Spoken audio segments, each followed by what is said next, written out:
Welcome to DJ Hustle Podcast. Special announcement today, man. We got one of the legendaries in the building from the Bay, Gary Archer. What's happening with you, Gary? Come on, hustle. You know, everything's good over here, man. Loving life to the fullest. Sometimes I feel bad telling people how good I'm doing. I'm so blessed. God You is are good. blessed, man. You are blessed, man. So No doubt. So Gary, man, it's a blessing to have you on the podcast, bro. You've been doing great things in the Bay. Give people your background, because people see you and they see your face and they know who you are, but they don't know your background in this hip hop and what you've been doing for artists around the country and especially in the Bay Area, man. No doubt. Well, you know, started off as a young kid. I used to rap myself. Me and my brother was the DJ at the time, and actually got a deal. Me and my friends got a deal back in, I'm gonna say 91, 92 with Columbia Records. We had a group called Lightside, right? And it kind of, at that moment, I started realizing I didn't understand how the business worked, right? So people tell you, especially at labels, oh, we like you a lot, come sign this deal. And then all of a sudden they want you to do something they have in mind and it has nothing to do with what you wanted to, right? So we never put a record out with them. And then I kind of fell back and started managing my brother, who's a DJ, Jim Archer, Jazzy Jim Archer from the Bay. And started getting gigs, getting small gigs left to right like that. And back, I want to say 97, 98, we did this remix vinyl service called Strictly Hits, Lethal West. So Strictly Hits was the label, and we used to do these vinyls where my brother invented the 8-bar intro and actually put it on vinyl to make it DJs to mix easy. And I actually made a lot of radio edits first before the label. Like the label always had their single, but my brother being a trendsetter, he's like, yo, these are the records I want, and I want to play them on my show, right? So it started off first just making records because you couldn't play MP3s there at the time. So we ended up making 100 records just so him and his friends could have them, right? Like, so now him and his friends could DJ having them. And next thing you know, stores were calling us like, yo, how do we get those records? Right. Hold on. So that it turned into a giant company for us where we started doing big ass series called like Lethal Weapon, Top Secret, Strictly for the Dreads, where we take dope ass reggae acapellas, put them over like dope ass hip hop beats. And we do like Strictly for the Breaks, like break records for DJs, party records, anthems, like things that a DJ would like, right? And at the time it was vinyl. So a DJ had to carry 1,000 records everywhere he went. So by being able to like almost like, I don't know, A&R a 8-song piece of vinyl, DJs were like, fuck, bro, I'm gonna be able to carry these 30 records and I'm good. Yeah. So it turned into not only having something they could use, but we were also solving a problem like it's real difficult. And as well as, it's not like now where music's real available, right? Like your local record store didn't have the 12-inch and all these things were going on, right? So as we did that, I ended up, we produced this girl named Angelina out of San Jose. My brother did, which is the High Energy at the time, like started blowing up, and then we signed this Filipino R&B group called Interlude, and One Voice did these 2 Filipino singing groups, and that's where I was getting my feet wet in like running labels, right? We're like, oh shit, trying to figure this label thing out. Right. And then I ended up signing Mr. Fab when he was 18 years old. Wow. So I find Mr. Fab when he's 18 years old, sign him to the label. And we actually were able to use this vinyl service to actually finance everything. Wow. Right. And it was crazy. Like just being, I'm just this pre-internet, like really like it is. So it wasn't this big Google search. You had at the most yellowpages.com was the most you had, right? It wasn't right. So I'm like, I'm just trying to build this database. And as my brother's a DJ and we had this DJ service, the records, I was actually seeking out the biggest DJs in all the markets that on the radio, not on the radio, and I'm trying to get a hold of them and just send them these records for free because I knew the power of influence back then. I'm like, yo, if Funkmaster Flex has my records and he's playing my records on Hot 97, every other DJ in New York's like, how do I get that record? Right? So we started doing that, and my brother's smart as he is early in the game, he's like, gee, as we're sending them out, after about 2 months of sending all these records out, I started calling the radio stations, leaving messages for these big ass DJs. And if you know radio, you're like, you get a number, you call, no one ever checks, no one ever calls no one back. So I start calling. I'm calling all these big ass stations, leaving voicemails in the mailboxes like Funk Flex and big ass DJs at the time. DJ Drama, Khaled was small, like Felly Fails, and all. And no one really knows me yet, but they've been getting my records, I know. So all of a sudden I leave a message. I'm like, hey, this is Gary Archer from Oakland, man. Strictly Hits. I've been sending you those cool ass records, bro. If you get a moment, hit me on the phone. Left my number, and I got so many phone calls the next day, like, bro, what the fuck? Where these records? How do I get more of these? Like, it turned into like a movie for us, right? And I'm like, so my brother's like, see if you get feedback for the records. Right. So way back then, I got these 8 records, 8 songs on a piece of thing. I'm like, bro, if you mind, when I send you that shit, I'm gonna send a sheet in there and just give me some feedback on last week's record. I don't care if you play it or not. That's none of my business. Just let me know what you thinking. So we started collecting all this feedback. Right. And at the time, we started becoming pretty big. And at the time, other people started doing vinyl like that. They're like, oh, fuck. There's some other people that started blowing, trying to do these things like Wicked Mixes, and some other people were doing it, right? And so then at the time, the vinyl record store was big. Like the Bay Area had like 10 vinyl record stores, right? Yeah. And this one record store, not to say no name, they started making their own records, right, as well. And me being tied into the DJ scene, I had DJs working at all the stores, right? Like, I already know, like, yo, what's moving, what's not. I'm trying to be, future forward looking, like, what the fuck? So next thing you know, I get a call like, yo, the feds are in here. I go, what? He's like, yeah, the feds are raiding us for the records. FCC violation, the whole RIAA and shit, right? And I'm like, what? Holy shit. So at the time, I'm like, oh shit. I hit my brother up and he's like, bro, go rent a big ass fucking 18 giant ass fucking U-Haul, right? Giant one, and put all the records inside there.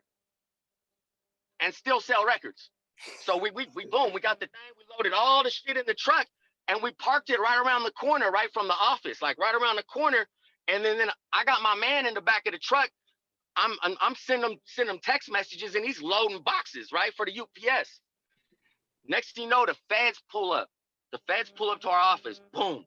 He tried to tell us, you don't want me, you want them. They're the big guys. So they pull up to our shit, bro, and they come raiding in our shit, and we ain't got none of those records.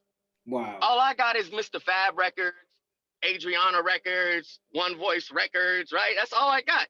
And at the time, my brother's doing giant remixes. So like he for like the Backstreet Boys, Britney Spears. My brother did all the rhythmic mixes that got on rhythmic radio for all these pop groups, right? So we got all these platinum records all around the fucking office, right? And it's early, like I said, early in the day, 2000 maybe.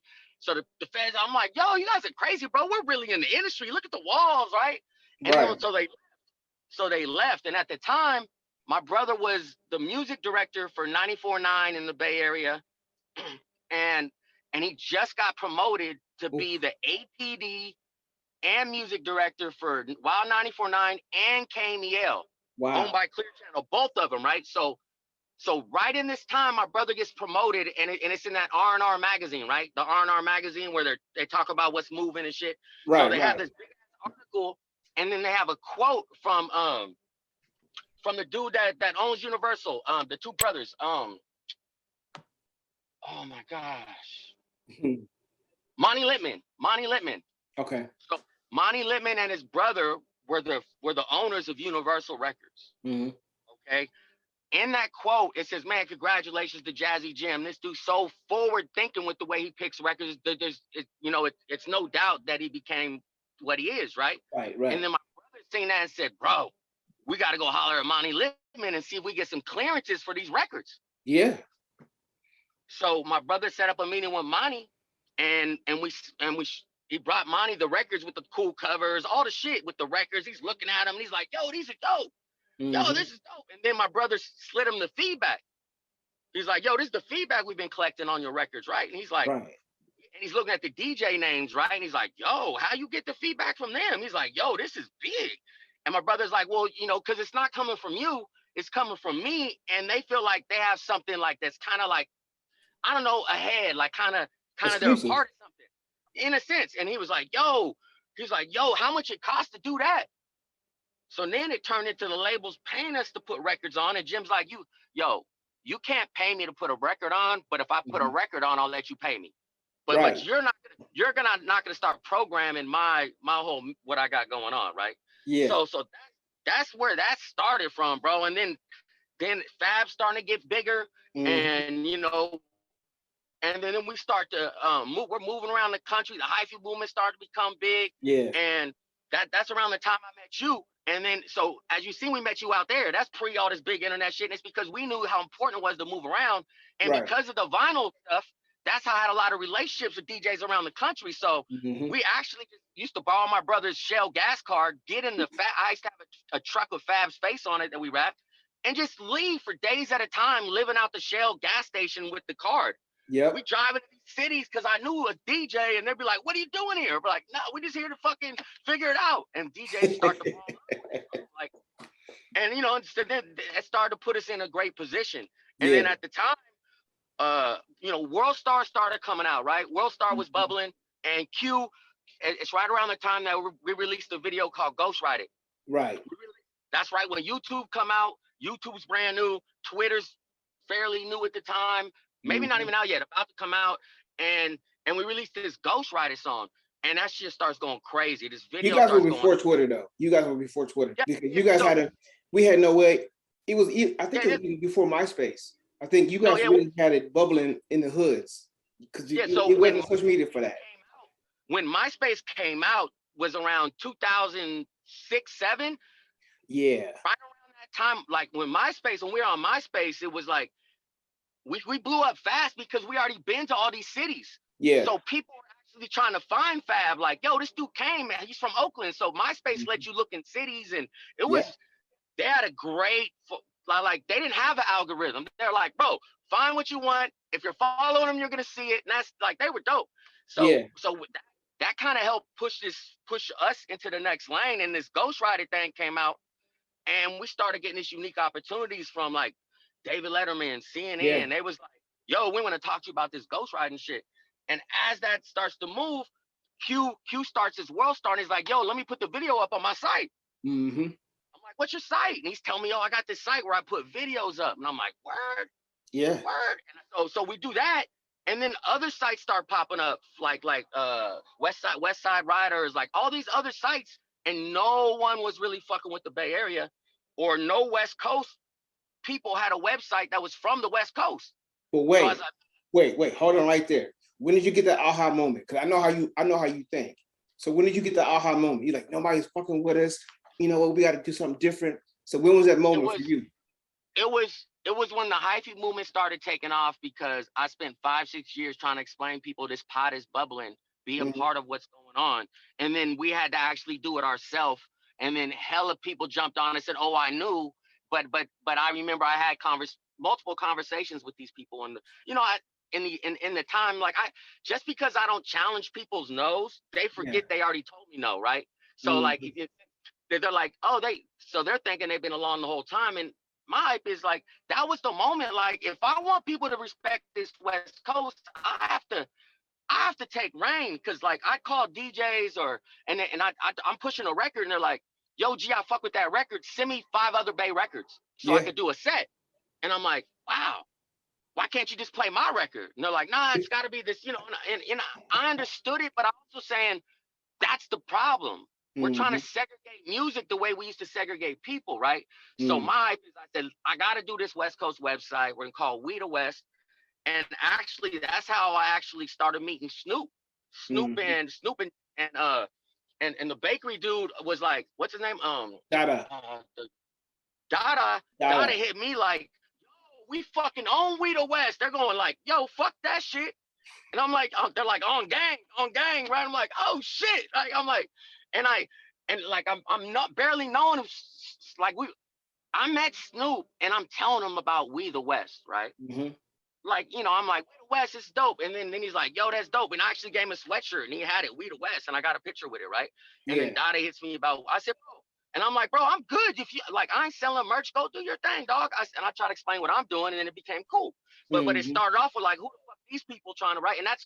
And which lets me know people care, right? So I was like, so we built that in a way where we could, just do the thing I'm talking about. And then so as we're doing that, that's that moved into other people starting websites in the Bay Area, like the Thizzler and some other people that actually had staff and like something to devote to it. I didn't have no staff. It was just me and my friend Dutch. And Right. I actually push music all over the place. I'm actually trying to post on my spare time. I have a couple people like yourself that have logins that have access, but you ain't gonna bubble like that. You can only bubble, right, if you're fucking grabbing the steering wheel and driving it, right? And I was like, Down the hallway, yeah. you know what I mean? And it was costing me a lot of money to have the website open, and I didn't feel comfortable charging people like the rest of the other people to post site. You know, I didn't want to get into that game of it. So, you know, even though it's still alive, I kind of fell back on that.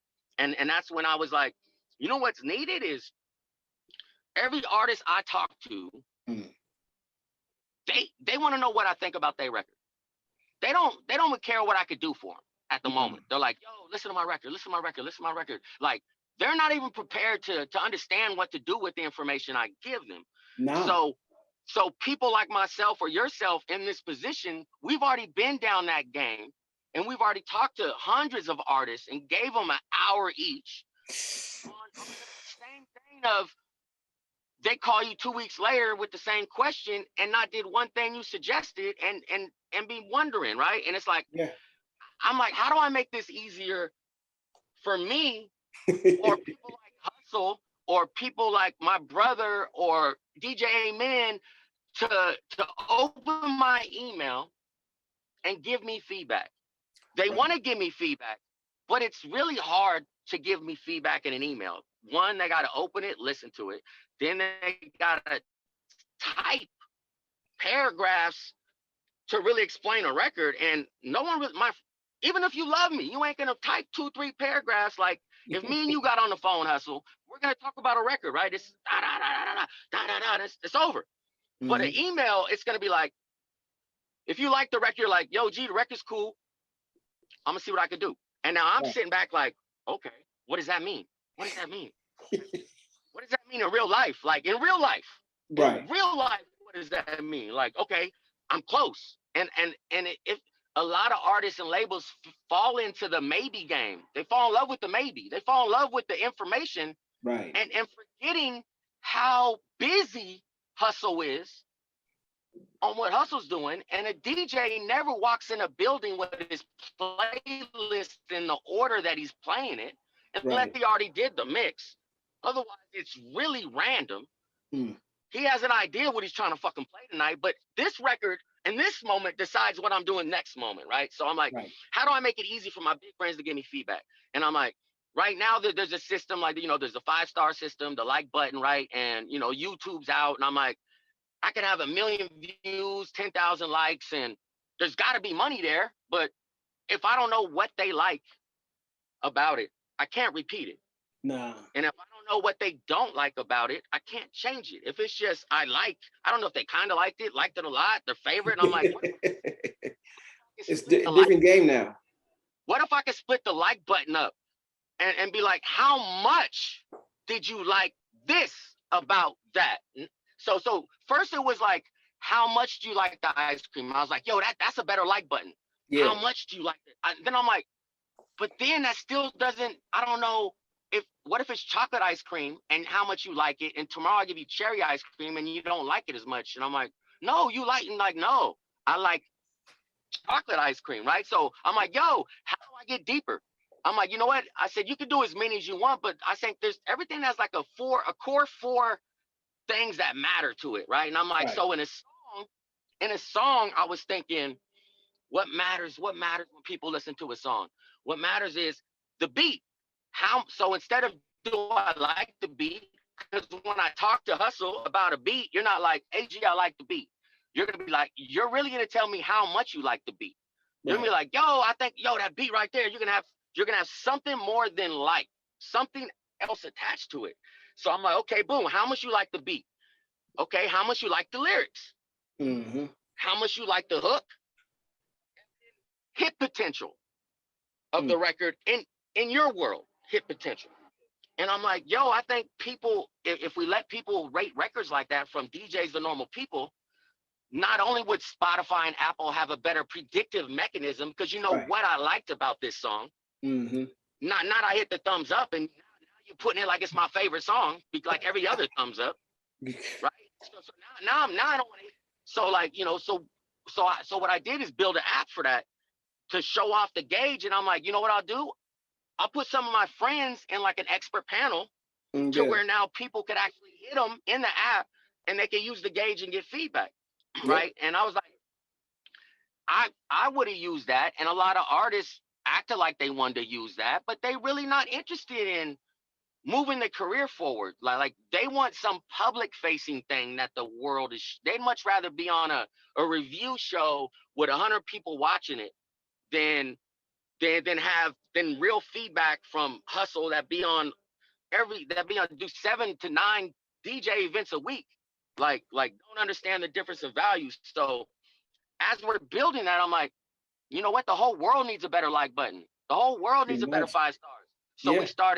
we started to gauge everything. So now we have the API where you can create your custom gauge. So Yep. for instance, if it's a restaurant, Mm-hmm. like on Yelp, I'm a super Yelp user. I Yelp, I look, and now I'm looking at a Mexican restaurant and there's 4,000 fucking reviews and it's 4.5 stars. I could assume it's a good restaurant, right, Hustle? But Right. I don't know what the restaurant's good at until what? Now I got to click on them reviews and see what people are saying, Right. because I don't know what your 4.5 stars means. But what if the restaurant, instead of stars, had ambiance, service, cleanness, and value? A gauge. And now I instantly know what this restaurant's great at, what they could use some help at.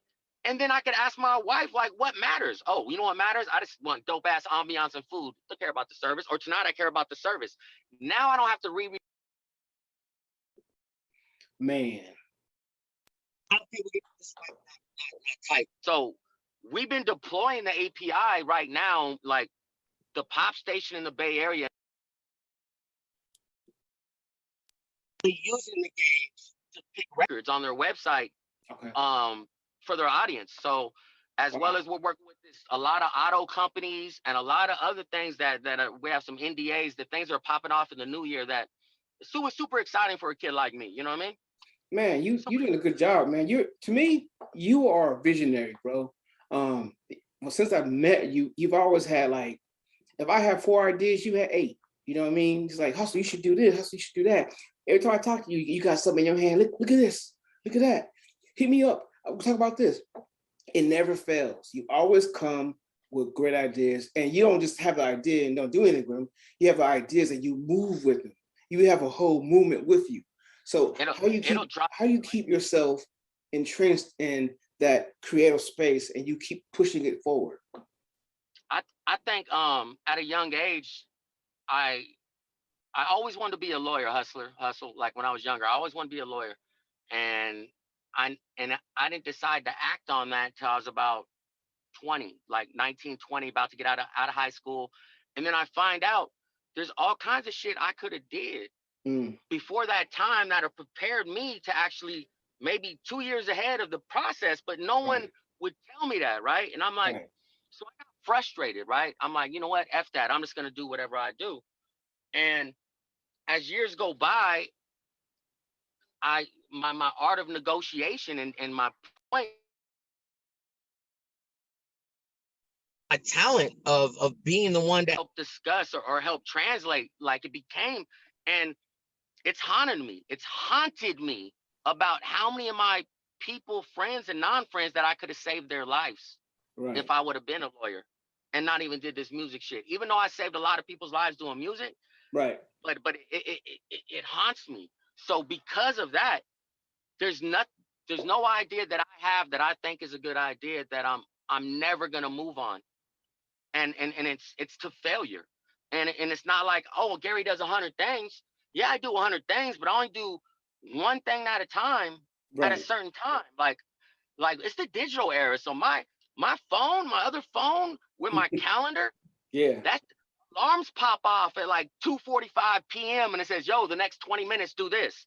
Like all my big ass shit, I don't do it to exhaustion. And that's why a lot of people to me fail, because they have an idea, then they go run and they're running. And then you run all day long and you turn around, you say, I didn't go nowhere.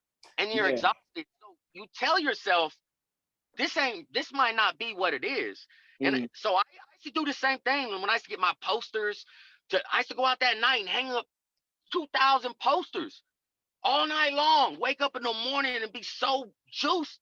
And by that afternoon, 85% of them are tore down because the city's like, yo, that's just too much. Yeah. And then you start to realize, fuck, you can't get too far ahead of yourself of this eye because you ain't even got it all figured out right now. Right. But I never allow myself to all the way figure it out before I start because I think the information is within the movement.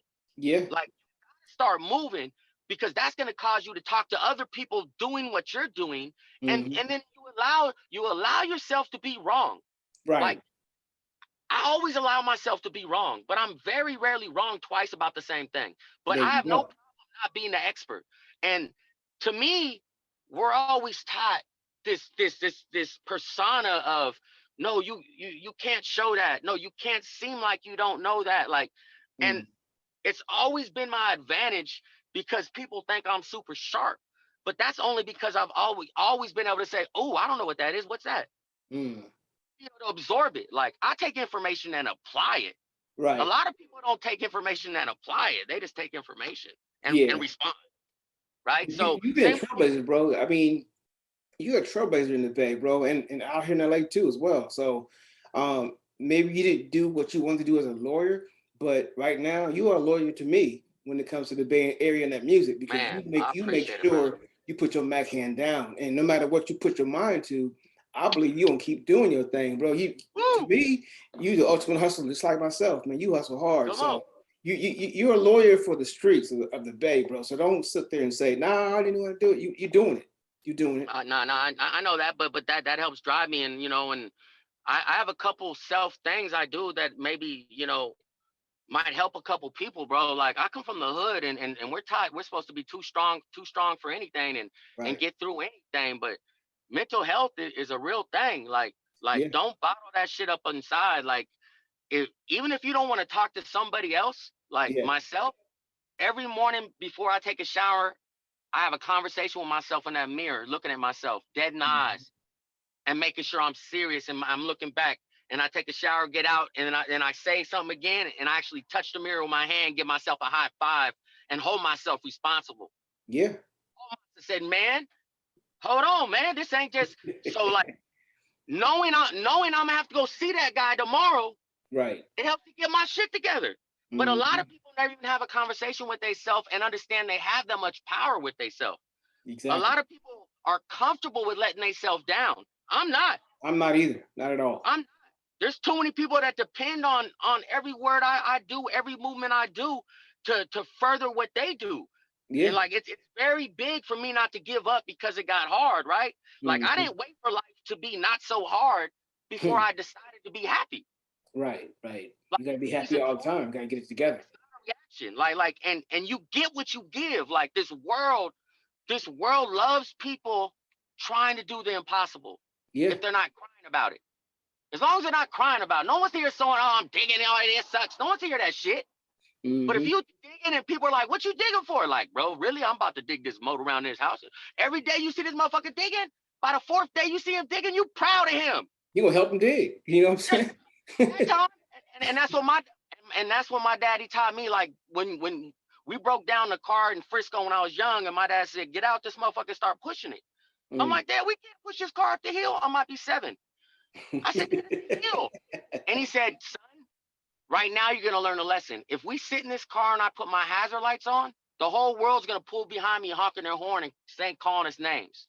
Me and you get out this car and start pushing this car, strangers will pull over and help us. I've been there. And that's why I know that you can't always look for the light at the end of the tunnel. You gotta light your own light sometimes.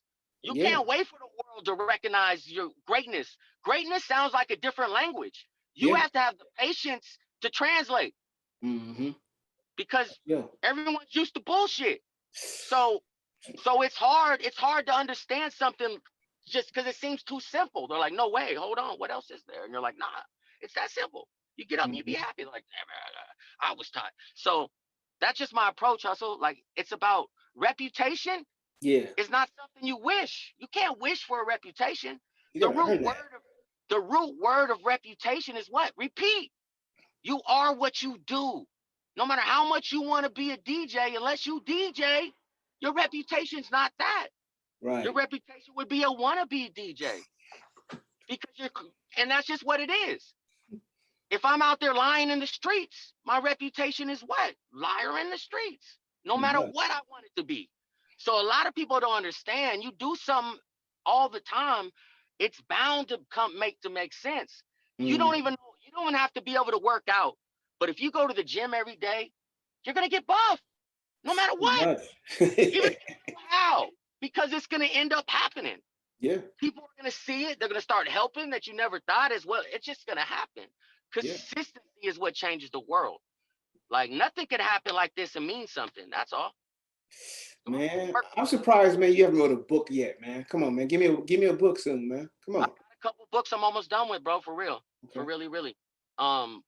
You know, and that saying that reminds me of something I do in Oakland at the Youth Uprising Youth Center in Oakland. I had this dream class where teaching kids it's okay to dream, and then actually explaining what a dream is. I didn't realize that kids in inner cities like in East Oakland, where this is at, where I'm at, the first day I asked them to write down their dream, hustle, and they pass it forward, and I grabbed the paper and I'm like, hey Michael, where's Michael? Right here. I'm like, Michael, what's your dream? He's like, oh man, you got my paper, read that. I'm like, nah, you might say it different than you wrote it. Right. And then he's like, oh man, I want to be a police officer. I'm like, word? That's what's up. How come? And he's like, because a police officer killed my brother, shot my brother, and he wasn't armed. And if I'm a police officer, I could kind of help explain what goes on in these. I'm like, whoa, and I'm like, that's deep. I said, bro, I said, as great as that sounds, that's not a dream. I turned around and I wrote police officer. Right, police officer, and I wrote goal. Next to that, I said solve the police issue with community. Dream. Next to that. Yep, that's it. And then little by little, I want to be this and like this. And then what we take the next 4 classes, the whole class goes one by one on the list, and we all get on our phones and figure out what's the step by step to do it. Because a goal is something that's been done before. Those are easy. So there's more steps. But a dream is something that's never been done. And you need a dream attached to your goal so you're willing to go through the bullshit it takes. Man. And so everyone leaves with like 6 to 10 careers, 0 to hero. This is what you do. That's what you got to do every time. And kids are relentless and resilient too, man. They have dreams that sometimes they get suppressed, and it takes people like yourself to go into the community, man. And come on, the white man in the middle of Oakland teaching these kids about like reality. Like what's crazy is like there's really a stigma about white people, bro. Like and I feel the same way about the way white America treats a lot of things, tries to act like it's whatever. I'm a minority in a minority society, right? So I see how just by the 3rd class, kids done changed their whole outlook on people. Yeah, because you got soul, in general. Gary, you got soul, bro. You got soul. You got hustle. You got reality. You got reality. You a teacher. I'm gonna start calling you the Gary Archer, KRS-One, the teacher. Come on, man. Hello, baby. Man. You know what I'm saying? You doing good. You doing God's work and great work. You know what I'm saying? I'm blessed to be able to, man. I'm blessed. Push good records. You teaching kids about the community. You helping them dream. You helping them write goals out. Man, what? I can see you doing a movie, man. Come on, Gary. Man, someday the movie's getting better, man. Movie's getting better. but I very much know the beginning of the movie is more important than the end of the movie, and everyone needs to hear that that's watching this. Your beginning of the movie is so much more important than the end. No one cares about the end of the movie if that's all they saw. And too many people nowadays just show up with their trophies, man. And that's bragging. But if let me fall in love with your movie. Yeah. Anything you got, man, the beginning of the movie where I feel like I'm part of the beginning. Like that's my music trick all the time. I tell these people, man, let these people be a part of the movie. Yeah. The beginning. That's real talk. If I'm part of a movie hustle, I'm gonna watch the whole movie with my 100 friends and wait for my name to go up in the credits, dog, and point to it. There it is. You know how So if big that is to see your name on credit? what? I know what it. Come on. So to give that, it's easier than people think to give that power to the normal person that works at Starbucks or works at the gas station that Yeah. drives to the factory, right? Like it's real. To me, that's also really I like to make people feel good. Hustle. That's all. Let's do that. Let's just stop right there. That's what I do. Who are you Just pushing make now, man? I mean, I know you got Fab. What is your newest? Who is the hottest artist right now in the Bay? To Oakland, to Vallejo, to San Francisco. Who's the There's a San few. Let's Jose? say So you got All Black is big. All Black is doing big. Larry June is doing great right now. My man Stunner Man is really making a giant move with the bench press on 4-5 on me. Look like I'm bench pressing. That's doing big. Cool. Big Rich is back managing. That's big. There's a lot of youngsters, man, that are making the move. It's just those are the ones actually getting more than just Bay Area love, right? Right. But yeah, there's a lot. There's a King Sam, young kid named King Sam. There's this girl that I'm working with named Trap Star Avi. She's young. She's pushing. She's getting a lot of support. Okay. I'm working with this kid named Danielle from Portland. He's 19, and Okay. we just released his EP called 82nd. And when I say superstar hustle, like he's probably got already 12 million streams on his EP, dog. He got songs with 5 million streams already on it. 19 years old, and he's sounds like nothing on the planet. Like he's like just special. Like just just the world always just lets special stuff fall in front of me, and I just it don't got to be nighttime for me to see a star. Hear me? I'm like, what? I'm a modern day astronomer. I'm like, let's go. I see it. Thank you. Like, thank you. I got it. You know what I mean? So that's my whole thing is I continue to do what I do as well as look out how I can improve people's lives around me, bro. As you're supposed to, man. You do what you do and you do it well. No one could do I'll do Gary Archer. I know that. I see it. I see it all over your face. You're like, it's just me though. Like I can't do hustle either. So that's the magic part is when you understand who you are and do what you're good at and don't do what you're not. Like I don't try to do shit I'm not good at. I try to find people good at it. Right. Because people good at something, it's usually easy for them to do it. And when you're not good at something, it's usually hard for you to do it. So I learned a long time ago, like, there's someone that loves doing something that you don't like doing. Let's find them. Yeah, real quick. Let's find them. Get them on the and you have a couple of dollars to give them, they're excited. Like, what? You're going to let me call college radio for you? I was trying to get in the music business anyways. That's crazy. This everyone's name and number? Oh, yeah. This is what I should tell them? Like, yo, like, I don't, even though I'm great at that, I don't got the time. Right. And as we get older, our minds like, okay, I'm gonna do this, that, and that, and I'm done. So, so my hype is the things that don't take magic, that I've already done the magic and figured it out, I could actually teach someone else. Yeah. Like, yo, go do this. Like, hold on. Like, just because I know how to do graphics doesn't mean that's the best my time spent, right? And that's like, yo, my best time spent is explaining something, showing someone something, and actually coming up with the strategy, not actually coding. Like, bro, like, yo, you know what I mean? Like, we had the idea, we had to find a coder. I wasn't gonna learn coding. That didn't make sense. That's real talk. Man, Gary, it's a pleasure, man. You always inspire me to do great work, man, and you always do great work. When you back out in LA? I'll be out there. I'll be out there probably within the next month or so for sure, bro. I need to pull up on you. Yeah, pull up on me, man. I need some more records. I know you hit me with an email too. I got it. Yeah, no doubt. I think that was Avi, the one I sent you. That was Avi. That's that girl. Okay. The Baker Boys are gonna start playing the record this week. Okay, that's what's up. Yeah, man. So when you get touchdown, bro, please hit me. Absolutely. I might be coming to the Bay Area. I'm not sure exactly when. It might be the first of the year or the end of this year. Well, whenever it is, this is what we do. I know you there, I'm here. So at any time, you don't need an invite. You here and just, I popped in. I'm pulling up. Yes, sir.